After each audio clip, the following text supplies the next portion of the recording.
There you go. Okay. Did you want to do the introduction? Or? Hello and welcome to the session of Project Virtual Conference 2018. Today we have Christine Flora with us, and she is going to be presenting on mining the digital water cooler using AI machine learning for strategic resource planning. Without much further ado, handing it over to Christine. Thank you. This is Christine, and I am coming to you from, well, what's right now a dark San Diego, because I'm on the Pacific Coast, so San Diego, California. We're usually very sunny here, and I welcome you all, whether you're watching this live or you're watching the recording. So good evening, good morning, good afternoon, wherever you are, and thank you for joining us. What I've seen with I'm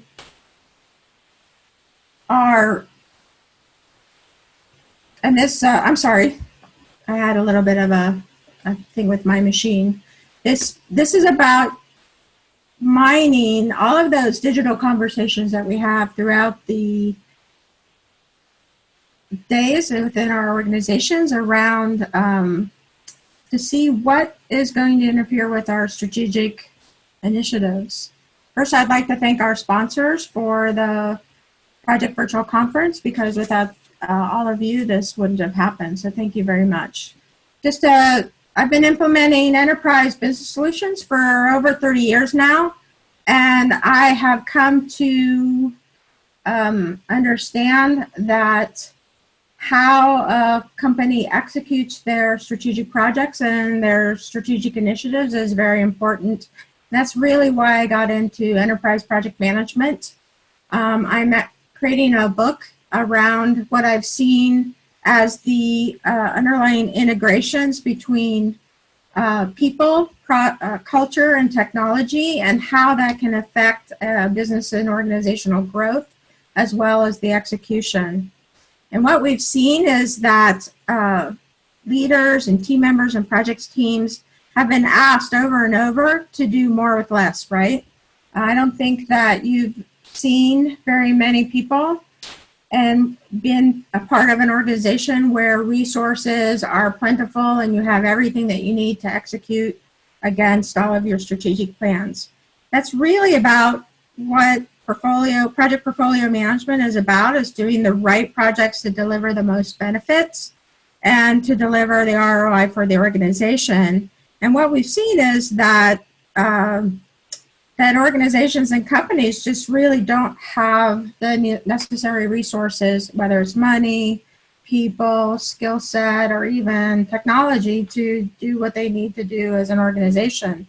That's why my book is called When Running Your Business is Killing Your Business, because that's typically what I've seen, is that they usually hit an operational roadblock that is masked by those problem with those three integrations. And what I've seen in implementing enterprise project management systems is that not only as companies try to embrace the governance section of it, that team members typically and rarely know how their daily work relates to the strategic goals of the organization. And this I don't know if any of you are familiar with the balanced scorecard. It's fairly well known, but if you don't, I suggest that typically 5% of the workforce actually understands. Now, that doesn't mean that they don't know it, because if you remember, they had those posters within organizations that say the mission statement or the vision of the company and stuff like that. But how do you relate that to your everyday work? And then even if the team and your employees and the people who are working around you and are collaborating with you know the organization's mission or vision statement, a lot of them can't effectively execute. And that's what project management and portfolio management is about, right? What we do every day as project managers and program managers is that we execute or try to execute the projects that deliver all of that ROI for a company, but statistically, 90% that actually have the strategy formulated, which is very small, they fail to execute that. And that's what we really want to see within our organizations. But it's really about the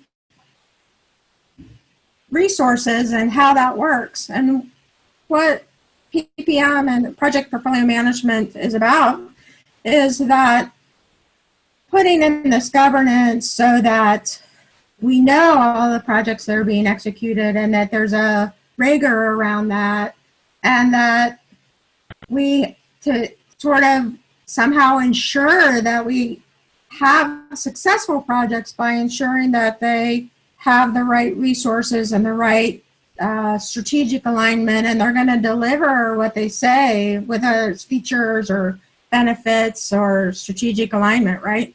And that all goes into the project pipeline. But what I saw when I was implementing these systems and working with companies to deliver or stand up enterprise PMOs or project management offices were that not only things existed in the project pipeline and a governance stack, but there were all these things that happened in and around it that took away those valuable resources, whether it's money or people or systems, in order to execute against other things. So for example, just keeping the lights on, typically 80% of what an organization does is just keeping the lights on and making sure all the systems are working, that users are connected, that now we have cyber threats and cybersecurity that's happening, keeping the data safe.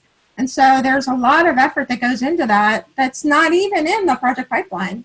So how do those affect, how do we know how those affect our execution of our projects if we don't know what those are because they're not within our governance? And then, I don't know about you, but I've always had executives where they have their own pet projects and, you know, they have the money to do it and they're just, you know, they have the ear of the CEO or the CTO, and they just somehow all of their projects get funded and take away from the project, and they don't go through the project pipeline, right? So you have to really think about how can I surface those in such a way that I know how it's going to affect the overall execution of our projects. And we also have those emergencies, like a long-time server goes down, or there's a hurricane. We've been seeing a lot of climate change. There's a hurricane that happens, and now we have a data center down. How do we scramble and make that happen? We have a cyber attack, and now, oh my gosh, now we have to look at all of our security and update all of our viruses and things like that. And now everybody, the boat kind of steers towards handling that emergency. What does that affect on the project pipeline? And then also we have other activities that, you know, might not even surface. So for example, a lot of times you'll see that there are mergers and acquisitions that are being handled, and for other reasons, maybe SEC reasons or strategic reasons, they're handled behind a lot of closed doors because they don't want it to get out and it's all hush-hush and things like that. Or, for example, there's going to be a big employee layoff here in San Diego. Qualcomm, one of our biggest employers in San Diego, actually laid off a huge amount of their employees because they had a big merger, and now they don't need maybe, you know, a third of their workforce. So you're not going to have that in your project pipeline because you have systems that need to be turned off. You have now on your projects that are in the pipeline, you only have a third, you know, 2/3 of the workforce that you have in there now. But you don't know that until the actual layoff is announced. And all of that happens behind the scenes. But there are people working on it, right? There's emails that are happening. There's spreadsheets of benefit packages and how that's going to affect and when it's going to happen. And there's all kinds of activities, documents, HR regulations and things like that are happening behind the scenes. But it's not in your project pipeline. But guess what? It's going to affect how you are able to execute those projects. And what we've seen is that, the different swim lanes around a project pipeline is that you have compliance and keeping the lights on in your top swim lane. You have risk management, for example, cybersecurity, keeping data safe. And there are a lot of healthcare companies here in San Diego. So you want to keep all that HIPAA compliancy down and get that. And so how does that fit in? And you really see that only about, like I said before, only about 20% of your resources are available in actually executing that strategic pipeline that you put in your governance. And so how does that work along with all of those other aspects that I was just talking about before? So a couple of years ago, I attended a Microsoft developer conference called Build. And in that session with Satya Nadella, he talked about this new concept of using our daily conversations as a platform. And at the time, I have to be truthful, I was like, yeah, right, that's going to happen. But I was thinking more about it, and especially around project management and portfolio management. And how does that work? What are the typical conversations that we have? And what I came up with was what I just talked to you about, was all the governance, but also all those other conversations around that affect projects. So then the next year in 2017, it got a little bit more interesting, because in 2016, none of the stuff that was there was really nothing that surfaced that information that we could talk about the conversations.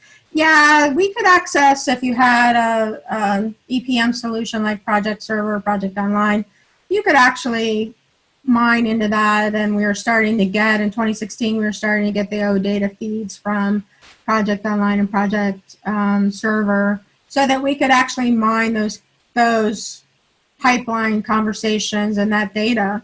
But in 2017, and even especially this year in 2018, the conversation has really changed in that we have Microsoft's really built out Microsoft Graph, which is this interface to get to any of the data. So if you're using Office 365, any of the email aspects of it, the planner tasks, we have the OData for Project Online, and they continue to build that out.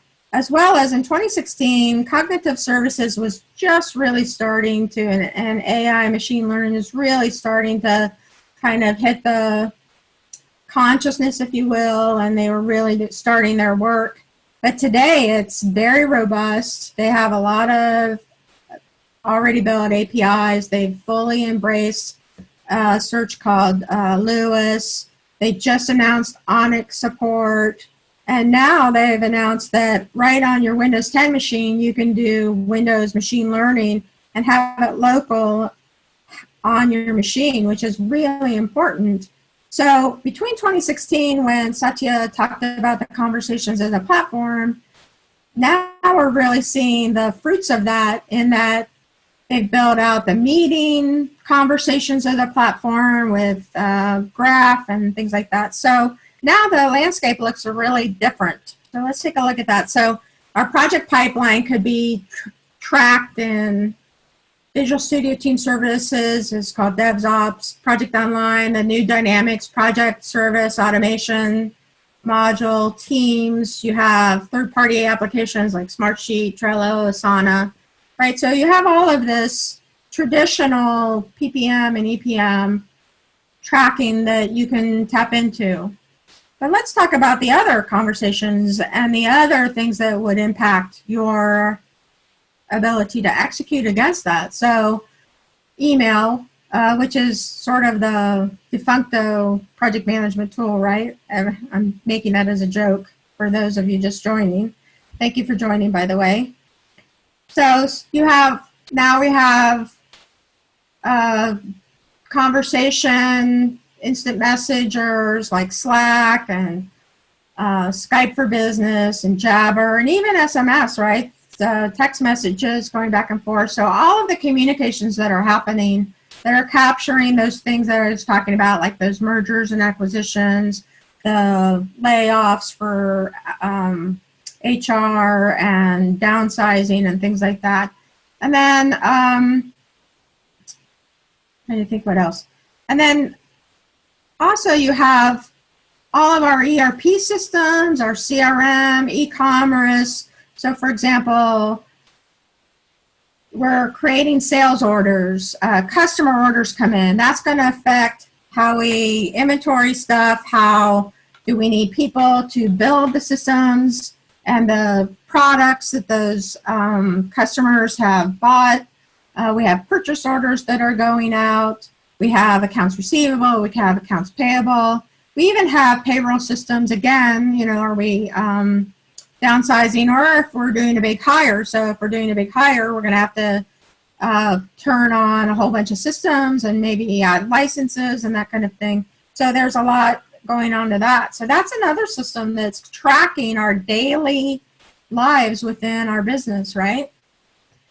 And then for support systems in those emergencies, we have support ticket systems. We have dev systems that are tracking different tickets. So for example, ServiceNow, we might see an influx of service tickets for a data center that might say, hey, you know, we might want to take a look at this data center because I think machines 4, 5, and 6 are going to go down because we've seen this big influx of tickets coming in from users. Or we've seen an influx of JIRA tickets for a particular application. So we might be able to say, hey, we might have a redirection of resources, whether money or people, for those systems. And then Visual Studio Team Services, so a whole bunch of development comes because of a product roadmap. Well, product roadmap might or might not be in the normal project pipeline, right? You just never know, and it also depends on the organization.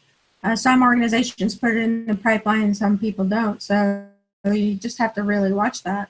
And then you also have those other activities. So talking about that HR, we have the spreadsheets of all the benefit packages. They might be either in OneDrive or Box. We have Excel spreadsheets. We have Word documents. We have the HR systems for Workday and Zoho and Zen Benefits, to just name a few. And so all of those systems track our daily lives within our organizations and our businesses. And so how does that affect our project pipeline and our ability to execute? And could we mine those for different systems? The other thing that I would add to this now is that depending on your industry and depending on where you're at, we also now have Internet of Things devices. So we have information coming from and being able to record from air conditioning systems, heating systems, those data centers, the fans, the air conditioning, all of that, and even off on our systems, the trucks that run our delivery routes. So we can mine that information to see if that's going to affect our project pipeline and our resources.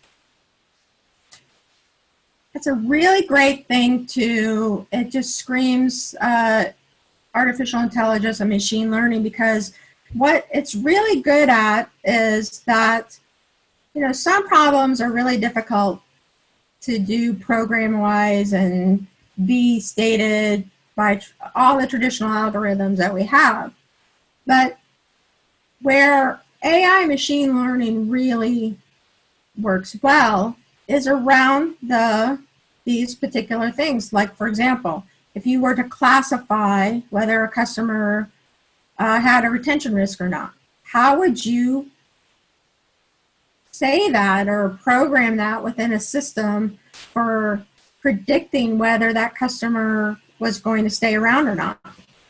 What if you needed to identify objects in images and videos? What if that was part of your thing that you had to, then it was going to predict, well, here's an image that's going to happen with this hurricane that's going to affect our data center. How do we identify that using our traditional algorithms and procedures? And also the effective part in an industrial process. For example, you got all of these client big orders coming in. Now this big machinery is going to fail because it's 10 years old, or it has a lot of dust in it, or just has a manufacturing defect in one of the parts. How do you find that defective part before it shuts down your manufacturing line and causes you to renege on those customer orders? And also those people that are fixing that are then not available to manage or work on your project, your strategic project that you have identified, right? So how do you do that? And then also one of the other great things that I was thinking about this for the last year was, how do we have enough resources to execute against our strategic projects, given all of this noise and all of these conversations that are happening outside of the normal pipeline? And so I started really looking at that and seeing what it looked like. Like I said, 2016, between now and 2016, a lot has changed. This is, might be an older version of the Microsoft Graph, but we have conversations. They're building it out and it changes almost daily. I attend a Microsoft Graph community call all of the time. And there's all this content that I can consume as part of Microsoft Graph. And if you don't know what Microsoft Graph is, it's an actual interface to allow me to have access to all of the different parts of systems within mostly my Office 365, but other things. So for example, if I want to know documents in people's OneDrives, if I want to look at people's emails and mine that for data, if I want to look at their tasks in Planner, if I want to look at all the people that I have, the chats that are happening, what is the general aspect? Oh, I have a bunch of chats going back and forth between this support person and that support person because we're having trouble with this system. That might flag a particular algorithm within my machine learning that says, hey, we might want to take a look at this because I think it's going to affect this and this and this project, right? There are other APIs that are out there too that we can actually mine, and it's becoming more and more prevalent that you can have it. This is one of the popular dev platforms called JIRA, and they have a whole REST API and cloud API that you can actually mine and report to feed the data into your machine learning data lake. This is the ServiceNow platform, just a snapshot of it, in that what's available within ServiceNow. There are all different kinds of information, including predictive modeling right within their platform, but I would actually use their platform to bring the data into my data lake within Azure Machine Learning. Oops, I went backwards, sorry. And like I said, the Azure Machine Learning platform within Azure's and the AI platform has really changed in the last 2 years, and it's become so easy to start. And so even if you're new to data science and you've never created a data model before and you've never taught any kind of machine learning, it's really super easy. I want to show you, this is a screenshot of the Machine Learning Studio, and basically it's a drag and drop kind of way to do some workflow and say, if the data looks this way, then do this. So you don't really even have to be a programmer to do this, which is super exciting for me. And there are all kinds of data sets up there to play with. You don't even have to have your own data set to start. There's all kinds of examples and that kind of thing around the machine learning. And so I wanted to show a couple of things around that. I'm going to exit out of my PowerPoint for now. And I think we're doing pretty good on time. It's 9:30 my time, Pacific time. But this is the Microsoft Graph area, and it's just graph.microsoft.com. And I'm going to go to this Graph Explorer. And this is pretty exciting because I can actually look at how the data is going to come back without even knowing anything about it. Not being a programmer, I can just try it. And of course, I'm going to have some issues because, you know, the demo gods are not going to be with me tonight. There we go.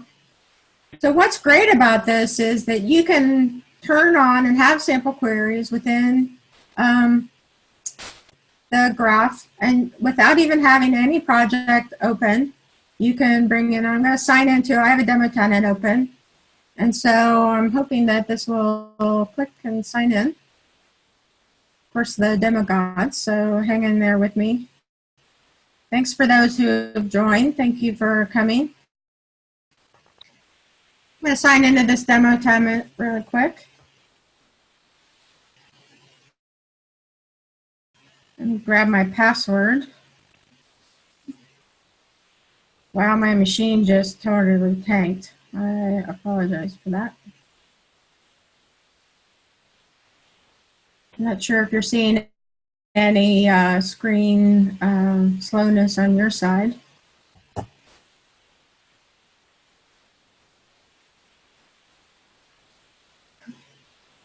This is funny. And it should be, it's late at night here. It's 9:30, so it should be pretty fast, I would think. So I'm signed in as Megan. She's a marketing manager at Contosa, which is the sample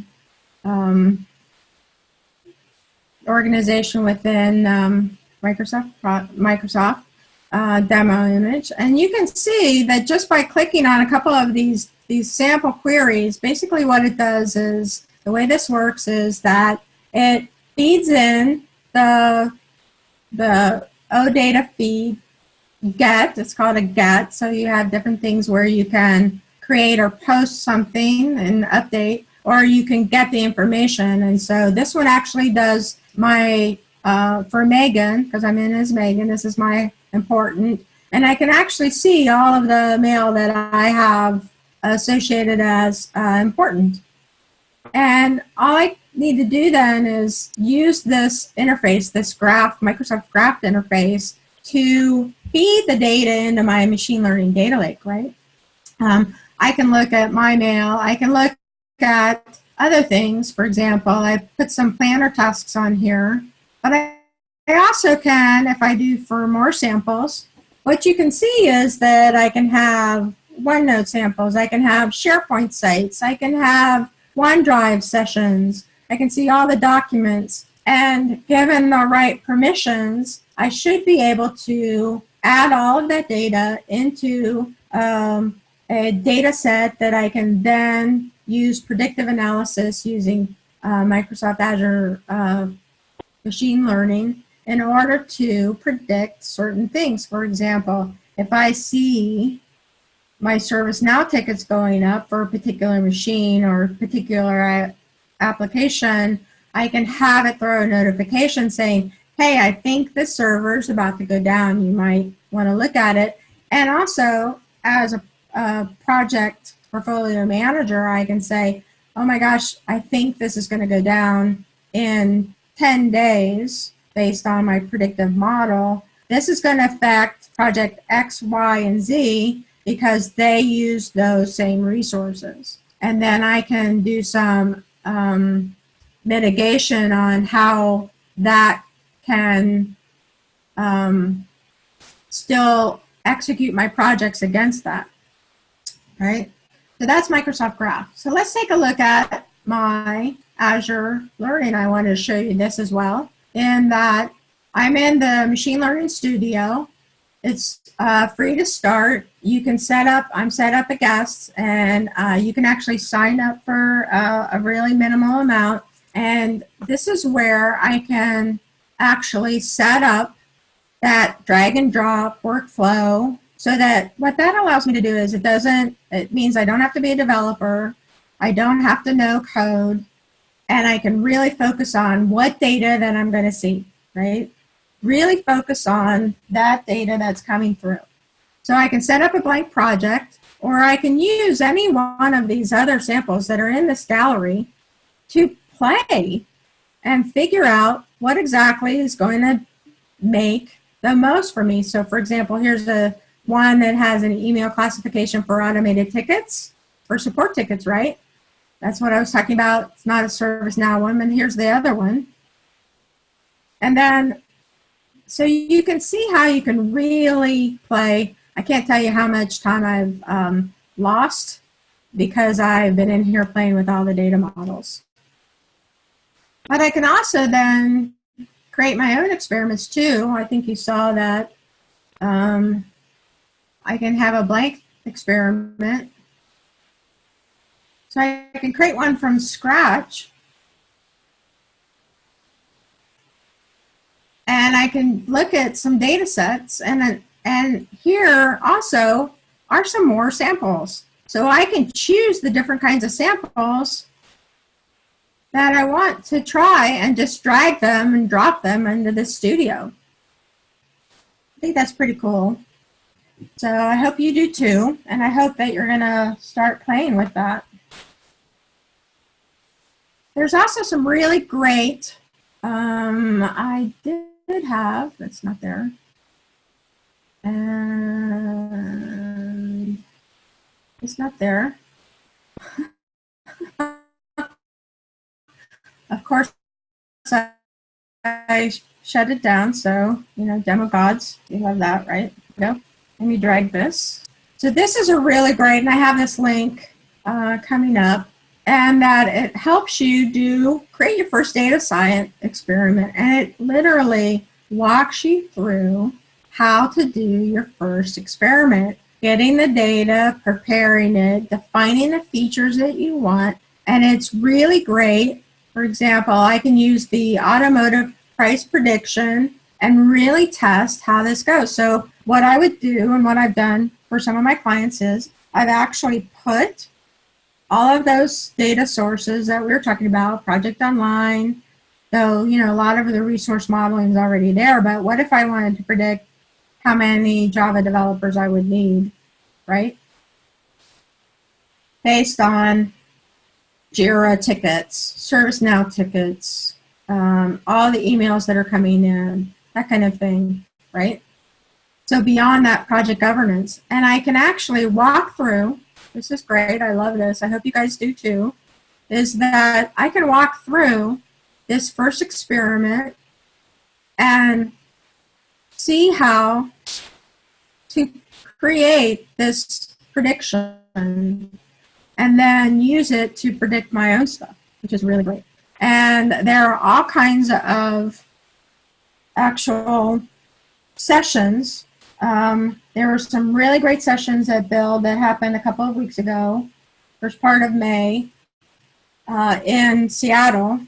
There's a couple that were around the new Windows machine learning, which is super exciting because now, if I don't have cloud connectivity, if I don't have an Azure subscription, how can I play with machine learning? Well, guess what? If you have a Windows 10 machine, you've got it right there in your Windows 10 machine. Super excited. It was released in preview for Build in May, beginning of May. So some great sessions there. Let's take a look. And let me present again so you can see.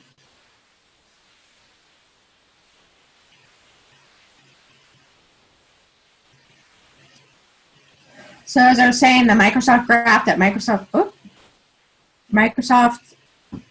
graph.microsoft.com. You want to take a look at that. There is a lot of great documentation around the OData feeds coming from Project Online and Project Server. There is that Data Science for Beginners. There's the link for that. And here are the three sessions that I would, the two sessions that I would talk to you about to really look at. For example, the cognitive services for Microsoft Graph. So this was fun to watch because I've been working with the graph services and cognitive services to do this prediction stuff for about a year. And so it was really interesting to see them do this demo, and they did a really cute demo about This guy has an idea and he emails it, and Cognitive Services launches this bot that then asks him about it, and he learns, and it's pretty interesting, but it gives you the general gist, some really great information around that. And then the build session around the Windows AI, which is the WinML that I was talking about, and the intelligent edge. And what that means is that we have these devices that aren't always connected to the internet because they're in remote service areas and things like that. You're able to download the information that you need into those devices to track what you need and make the prediction that, hey, you know, I'm going to fail in another 5 hours, so I'm going to send this message up and make the connection so that you don't have to have that live feed and cellular connection to the web services. They also introduced a new version of what's called embedded, where now they have the WinML on those embedded devices. So very exciting stuff. I suggest that you really take a look at that. And that is about it. I have 3 attendees, and I want to open it. If my moderator, could we open it up for questions? Yep. Looks like there are attendees in our session. So if you... Welcome, everybody. Yep. Let me check if they have any questions so far. Okay. Looks like there are no questions yet, but that was a great session. Yeah, I just see one. Can you show how you use the machine learning or machine learning for resource optimization? Can I show? Can you show how you use the machine learning for resource optimization?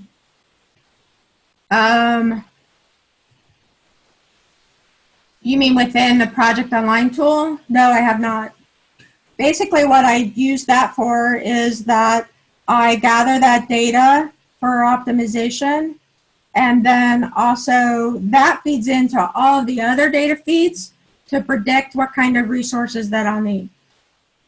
So it's not just within the project pipeline of what the resource optimization would be, which is what that Project Online tool does, but it's all of those other conversations around what we're doing. Does that make sense?